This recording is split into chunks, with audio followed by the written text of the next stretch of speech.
The use of the camera and the video is really invaluable. Being able to use the camera to take pictures and video during a science experiment, or use it to explain what they did and why they did it on a math problem, even reading to build their fluency. They love being on the camera.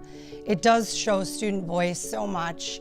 You even have those students that are so shy in the classroom that putting them in front of the camera, you can see their personalities come out.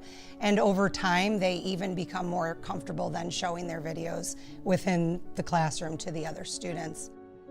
So when students are using the camera and recording themselves, creating videos, or an app like Explain Everything, making their science videos, they can simply just share them and upload them to Google Classroom, or even airdrop them to me, and then I can just share them with the classroom by putting it up onto the whiteboard or the projector.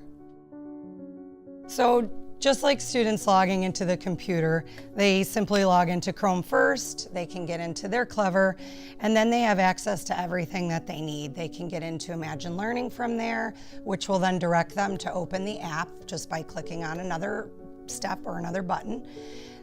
They also then can go through the apps that are actually on the iPads and clicking into the Google apps like Google Docs, Slides, and anything else that you've designed on your home screen.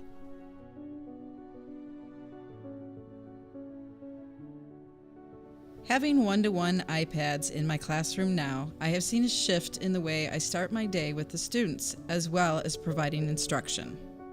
From the beginning of the year, I have been working on establishing routines with my class as they enter the classroom at 9 a.m.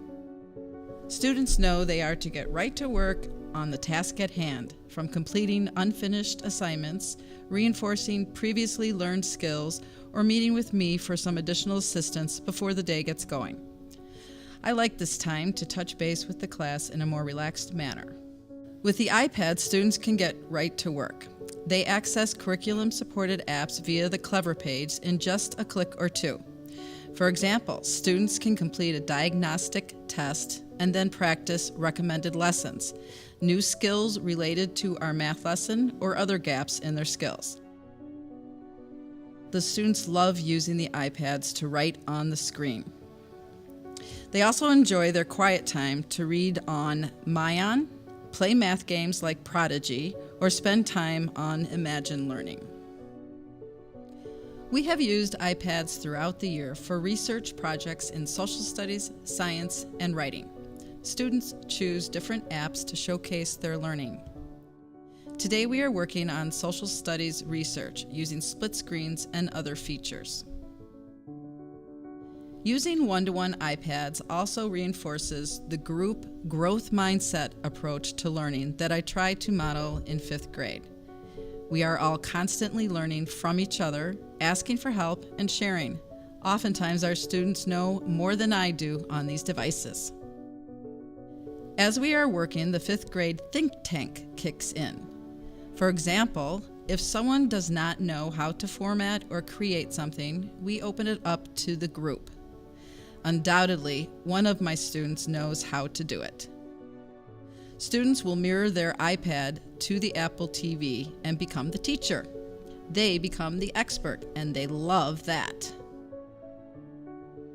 The engagement that occurs through using iPads helps students develop ownership and self-confidence in their learning. We must remember that to our students, iPads are not out of the ordinary. They use them in their everyday lives.